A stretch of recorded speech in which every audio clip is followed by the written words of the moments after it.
El jefe de gabinete, Jorge Capitanich, en su habitual contacto con la prensa. Lo escuchamos. Estamos, como ustedes saben, por instrucción de la Presidenta de la Nación, la doctora Cristina Fernández de Kirchner, avanzando con las distintas cadenas de valor, que son aproximadamente 38 complejos productivos.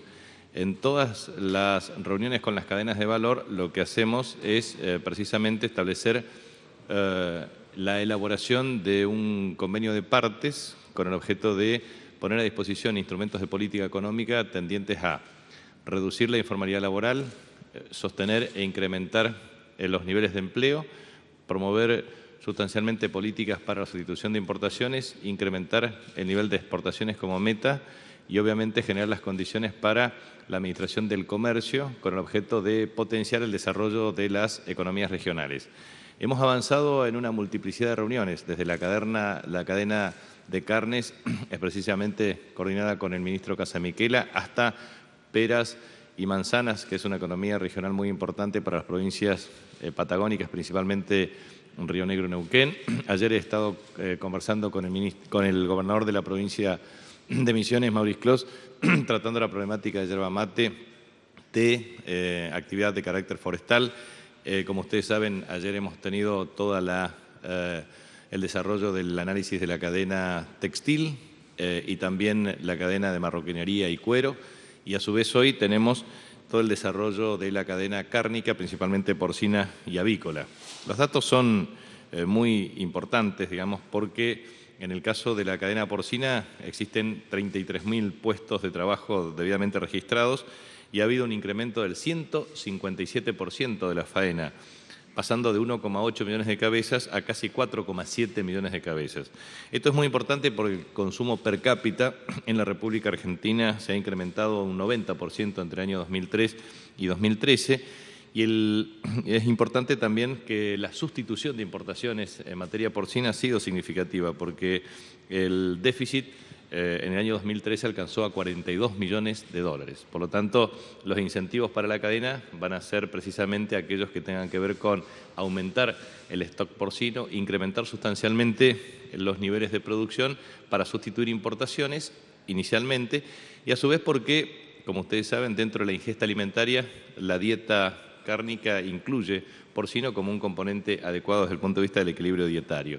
Lo mismo ocurre con la producción avícola. Tenemos 135% de crecimiento de faena anual, estimado en 730 millones de cabezas de producción avícola faenada.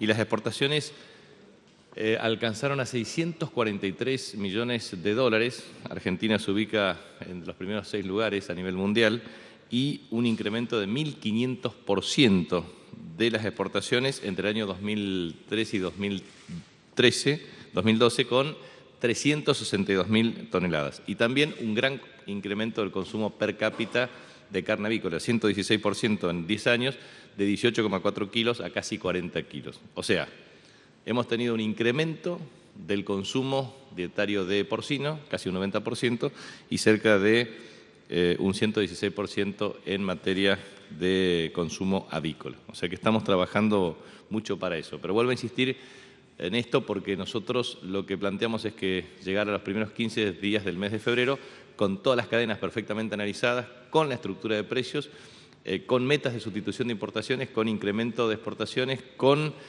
precios. Nosotros queremos en ese esquema el análisis de toda la cadena de valor, la formación de precios a los efectos de llegar al consumidor con un precio estable, razonable y competitivo y de buena calidad, de manera que esa es la cuestión que nosotros estamos trabajando. En aquellos segmentos o sectores en donde efectivamente exista posición dominante o concentración o precios monopólicos u oligopólicos, también daremos a la participación del Tribunal de Defensa de la Competencia con el objeto de ver las distorsiones que se producen en el mercado, principalmente a partir del ejercicio de esa posición dominante. La verdad es que eso es muy trascendente. En segundo lugar, por comentarios nada más, quería transmitir que la estatua de Colón aquí va a tener un informe pormenorizado del secretario general de la Presidencia, el doctor Oscar Parrilli, pero está en proceso de restauración. En tercer lugar, quiero transmitir que efectivamente la reunión que hemos mantenido ayer con Antonio Caló, donde participó también José Luis Lingeri, Omar Viviani y Oscar Romero, en definitiva, digo, para aclarar y que no existan interpretaciones, en definitiva fueron 4 temas de agenda. Primero, las perspectivas del funcionamiento del Partido Justicialista, del Consejo Nacional y Federal. El interés, por supuesto, de los trabajadores es participar activamente en la vida partidaria y, en general, como ustedes saben, los cursos de acción tienen que ver con la posibilidad de su organización a través de o elecciones internas o eventualmente de un Congreso Nacional del partido. Eso fue un tema de agenda política. No se especificó ni porcentaje, ni techo de paritaria, ni nada de lo que por ahí se interpreta o sale. Simplemente de lo que se planteó básicamente es que nosotros tenemos la convocatoria a paritarias docentes a partir del mes de febrero.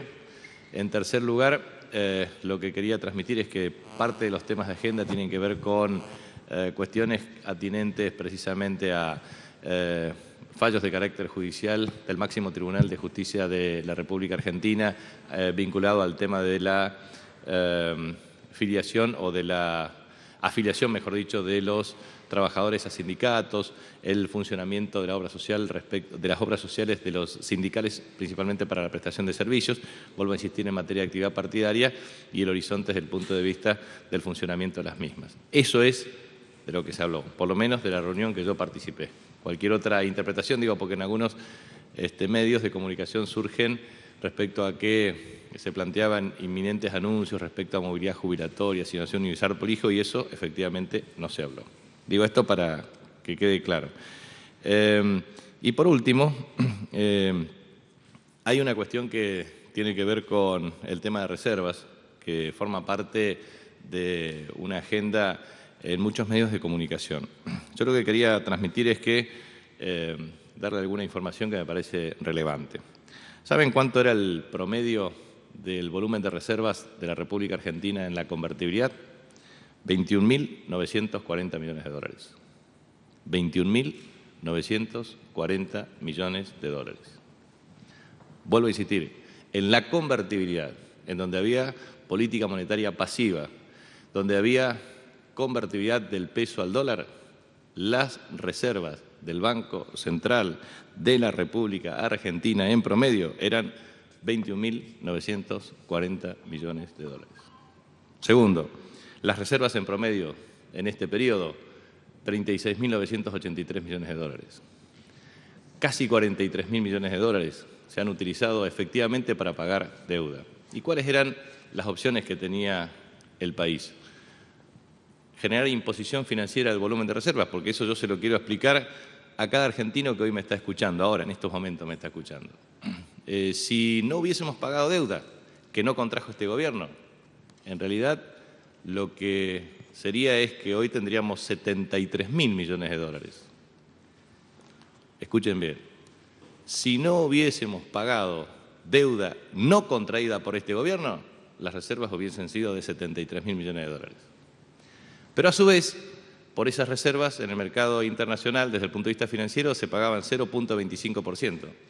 Y si Argentina, como muchos pretenden, quería tomar deuda para pagar los servicios de capital e intereses, tenía que pagar 12, 15, hasta 20% de deuda. Eso hubiese costado, de acuerdo a cualquier cálculo, 5.000 o 6.000 millones de dólares más para cada argentino que tiene que entender esto. Tendríamos más deuda y no hubiésemos podido cancelar con la acumulación de reservas.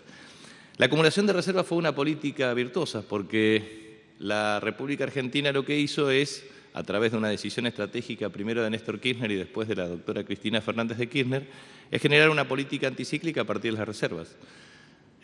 Cuando vendemos más, exportamos más e importamos que lo que importamos, o sea, lo que vendemos al exterior respecto a lo que compramos del exterior, lo que tenemos es una acumulación de un saldo que se llama saldo de balanza comercial. ¿Y qué se hace con eso? Después el Banco Central va comprando los dólares, los acumula.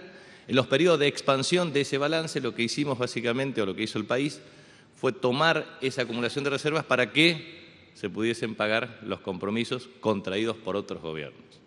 Entonces, los efectos fueron varios. Primero, se incentivó la producción, el empleo y el saldo positivo de balanza comercial. En segundo lugar, no se contrajo más deuda a tasas usurarias, porque este es un tema importante. La Argentina muchas veces no tiene una prensa muy buena o positiva en el orden internacional, porque la usura internacional castiga y condena a aquellos países quienes tienen efectivamente ejercicio pleno de soberanía y autonomía. O sea, lo que quieren es que la República Argentina se endeude a altas tasas para condicionarlo en sus políticas.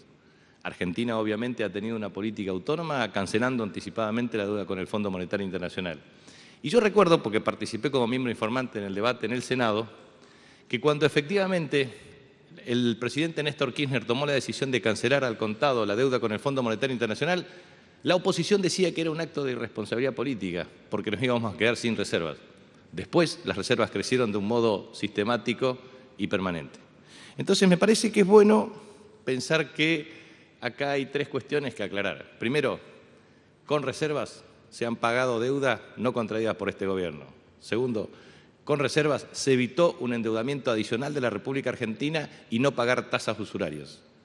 Tercero, con reservas la República Argentina generó una política autónoma para privilegiar empleo, inversiones y aumento de exportaciones. Esta es la aclaración importante que hacer.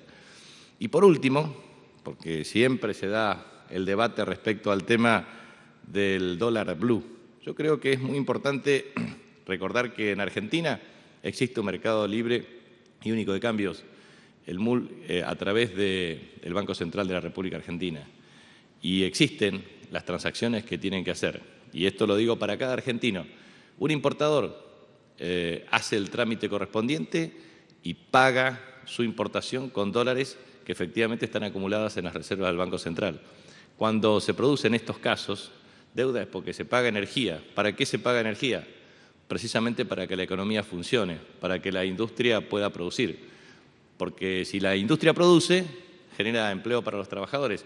Y si los trabajadores trabajan y cobran salario de convenio, la familia vive mejor y los argentinos vivimos mejor. O lo mismo que cuando efectivamente muchos toman parte de esas divisas para viajes al exterior en concepto de turismo. O sea que, en definitiva, lo que quiero transmitir es que lo que nosotros tenemos que tener en cuenta es eso. Y a su vez también, desde el punto de vista de la política fiscal. La política fiscal, nosotros tenemos ley de presupuesto, porque muchos argumentan de que no hay un programa económico. Hay una política fiscal estatuida por presupuesto y decisión administrativa con metas de cumplimiento. Hay una política monetaria, cambiaria y financiera publicada por el Banco Central. Y también es necesario repetir lo que he dicho anteriormente. El sistema financiero en Argentina es líquido y solvente. 1,8% es la tasa de incobrabilidad, la más baja de la historia. 81 entidades que interactúan en el sistema. Y a su vez, lo más importante, el sector público en el año 2003 tenía 50% de los préstamos globales del sistema. Antes, la participación de los préstamos era del 8% del Producto Interno Bruto, hoy es del 16%. Pero lo más importante es que el sector público antes tomaba deuda en el sistema financiero. Hoy tiene más depósitos del sector público en el sistema financiero que lo que toma en materia de deuda. Entonces, nadie dice eso. Nadie dice que se duplicó el volumen de préstamos, nadie dice que se ha aplicado una política de créditos regulados precisamente para expandir los niveles de producción y empleo. Por eso me parece que es bueno hablar con todas las opiniones y los criterios de verdad.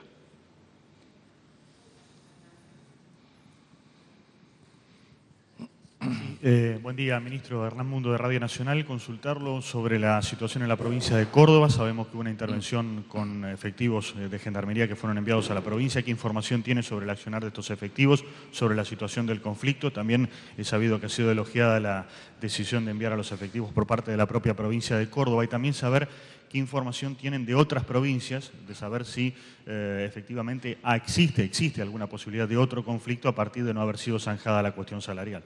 No tenemos ninguna información respecto a otras provincias. Tenemos un monitoreo permanente en el caso de la provincia de Córdoba y la provincia de Entre Ríos.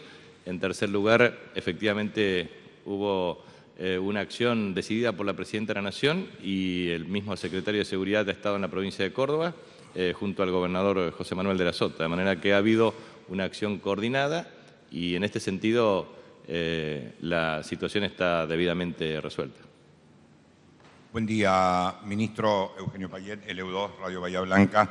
Quería preguntarle primero si hay alguna connotación política en el reemplazo decidido ayer del titular del Ente Nacional de Regulación de Electricidad reemplazado, tenemos entendido, por Ricardo Martínez Leone, que es un hombre de su sector político. Si hay allí algún reconocimiento del gobierno de algunas cuestiones que se hicieron mal durante los cortes de energía o si es solamente un cambio administrativo.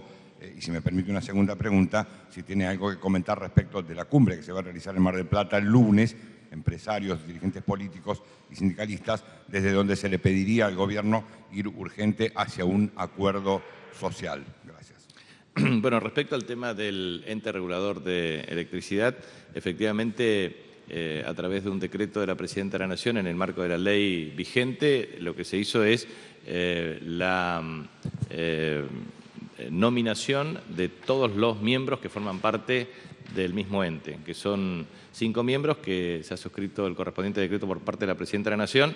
El ente regulador tiene una función que es primordial en el corto plazo, que tiene que ver con la aprobación del plan de contingencia y una estrategia operativa para resolver los problemas de suministro de energía eléctrica en el área metropolitana y del Gran Buenos Aires. ¿Esto qué implica? La supervisión y fiscalización, primero, de la unificación de mando por parte de cada una de las empresas, del liderazgo operativo correspondiente, de la división de cada una de las áreas, de la atención de las áreas críticas, del fortalecimiento de los laboratorios técnicos para tener un diagnóstico eficaz y la resolución más rápida de los problemas, de la adquisición de materiales para implementar rápidamente soluciones, incrementar el número de cuadrillas para garantizar mejor operatividad y eficiencia, resolver los problemas de atención telefónica, incrementar el número de personal, hacer los rellamados correspondientes, porque en definitiva son las falencias que fueron identificadas por la gente que se quejaba con toda razón respecto a la falta de provisión de suministro eléctrico. Por lo tanto, el ente regulador lo que tiene que hacer es implementar eficazmente el plan de contingencia, supervisar y fiscalizar el plan de inversiones con el objeto de garantizar que la distribución sea eficaz en cada uno de los usuarios. Como ustedes saben, el sistema eléctrico en la República Argentina ha tenido un gran proceso de inversión en materia de generación, o sea que no hay restricción de carácter energético, también en materia de sistema de transporte. Los problemas de distribución competen a empresas privadas que fueron obviamente concesionadas oportunamente, y lo que corresponde hacer al ente regulador es atender esta contingencia y fiscalizar y supervisar adecuadamente cada inversión. En el caso de EDESUR, el monto asignado fue equivalente a 2.050 millones de pesos desde el punto de vista de la inversión correspondiente. Y respecto al tema de una eventual cumbre sindical, no tengo ninguna opinión para dar. Les deseo mucha suerte y que puedan disfrutar de la comida que sea frugal y que a su vez nos alegra mucho que haya 6 millones de puestos de trabajo y muchos trabajadores que puedan disfrutar de las vacaciones y que muchos dirigentes sindicales puedan disfrutar mejores vacaciones que aún de sus propios trabajadores. Ministro, Pedro Noel Romero de AN Digital, Agencia de Noticias. Preguntarle si el gobierno tiene alguna expectativa, cómo siguen el tratamiento en la Corte Suprema de Justicia de los Estados Unidos del tema fondos buitres, si sobre lo que se va a expedir ese tribunal va a ser solamente sobre la inembargabilidad del patrimonio argentino en el mundo, si hay otros tópicos y sobre todo una cuestión central que tiene que ver con la validez o no de los reclamos de los fondos buitres y ¿qué expectativa tiene el gobierno sobre esa actividad de la Corte? Mire, respecto a una cuestión de esta naturaleza, lo que nosotros tenemos que tener es un criterio de extrema prudencia. Primero porque se trata de la Corte Suprema de Estados Unidos, de otro país, y en consecuencia lo que sería adecuado para nosotros es obviamente que se aboque al tratamiento del tema y respete claramente la inmunidad soberana. Y en ese sentido es un principio que implicará de un modo absolutamente claro e inexorable un comportamiento para el mundo, en el sentido de el pleno ejercicio de la soberanía de los países para procesos de reestructuración de deuda, que se tornarán eficaces para quienes adhieran voluntariamente a un proceso de canje. Eso es lo que sería deseable para el país y para la arquitectura financiera internacional. Pero obviamente no podemos nosotros inmiscuirnos con otro país y obviamente con un órgano de carácter judicial. Última. Ministro, Sí. Anaidi Santo para Radio El Mundo, quería saber cuál era la lectura que hacen desde el gobierno del anuncio de las entidades del campo de que van a volver a las rutas y que creen que la situación está peor que en 2008. Mire, nosotros tenemos que dividir las cuestiones desde el punto de vista político y desde el punto de vista estrictamente técnico-gremial. Cada tanto, determinado tipo de instituciones establecen una estrategia de visibilidad respecto a declaraciones grandilocuentes respecto a las políticas públicas del gobierno. Pero es muy bueno pensar lo siguiente. Uno puede tomar varios parámetros para medir la evolución del sector agropecuario en la República Argentina y para ver su impacto. Primero, en la República Argentina en la década del 90, iniciando la década del 90, el número de hectáreas de superficie sembrada era equivalente a casi 20 millones de hectáreas, 20 millones de hectáreas. Y le quiero transmitir esto porque en el mundo el 29% de la superficie terrestre del planeta es superficie cultivable, el 9% se cultiva, 162 millones de hectáreas lo hace en Estados Unidos. El 10º país del mundo es Argentina, que se estima en 31 millones de hectáreas. Bueno, la Argentina tuvo un incremento en los últimos 10 años, pasando del 20, entre el 31 y 32 millones de hectáreas. No creo que ninguna actividad crezca en tanto y en cuanto no tenga la rentabilidad suficiente para crecer.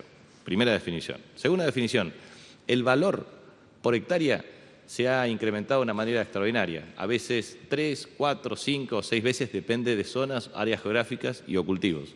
O sea, no creo de ningún modo que el valor por hectárea en el nivel de precio crezca si efectivamente no hay rentabilidad.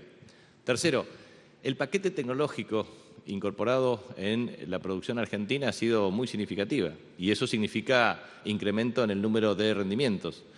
Si uno toma la evolución desde el año 2002 a la fecha, observará un incremento sustancial del volumen de toneladas en cereales oleaginosas, superando los 100 millones de toneladas.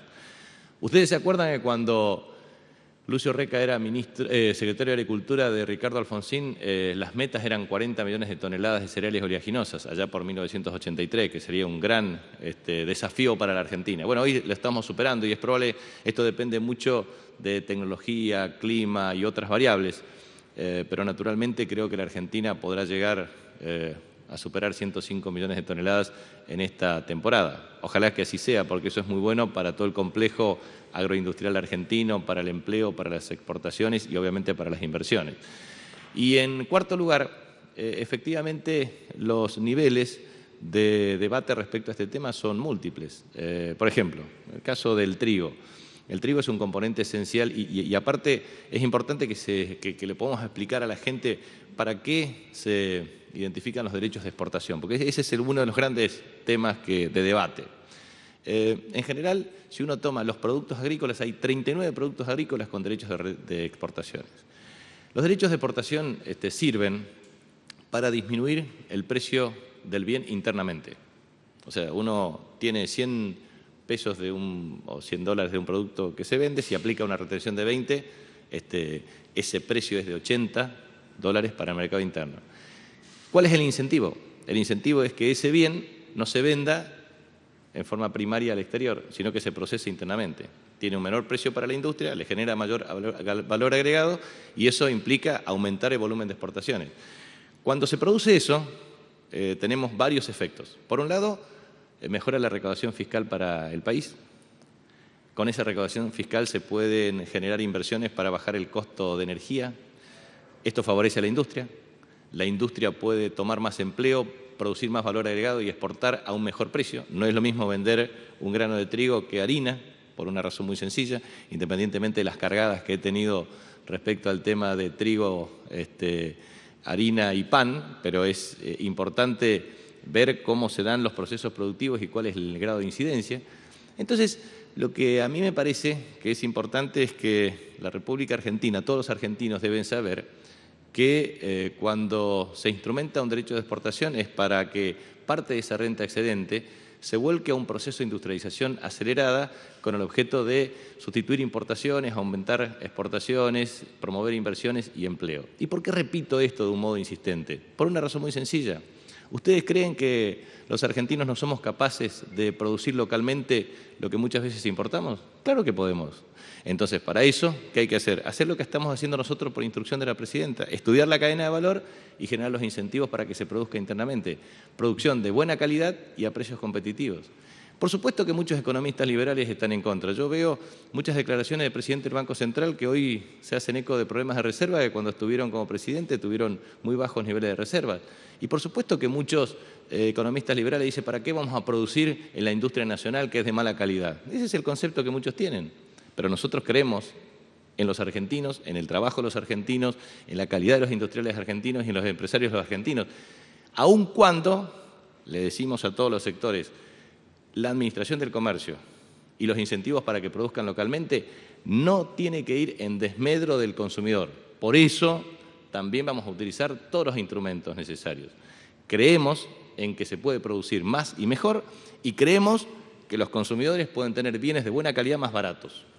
Y ahí es la intervención del Estado, desde importación temporaria hasta incentivos de sustitución a buenos precios. Por eso es lo que estamos planteando. Entonces, la conclusión de esto, yo digo que muchas entidades tienen que advertir lo siguiente.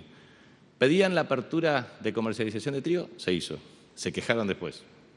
La cadena de carne, se hizo el correspondiente proceso de reunión para ir tomando medidas graduales. Economías regionales, peras y manzanas, ya tuvimos un trabajo y estamos generando las condiciones para ir generando los incentivos para resolver.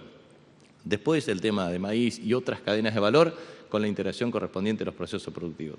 Estamos trabajando y estamos generando las condiciones para que Argentina pueda cumplir las metas que se fijaron en el programa 2020 de desarrollo agropecuario o el Plan Estratégico Agropecuario 2020. Así que, en realidad, advertimos que puede haber motivaciones o razones de tipo política. Somos muy respetuosos en democracia de las expresiones de todos los sectores, pero entendemos que tenemos una agenda de trabajo en común y, en definitiva, nos interesa que a todos los argentinos nos vaya bien. Muchas gracias.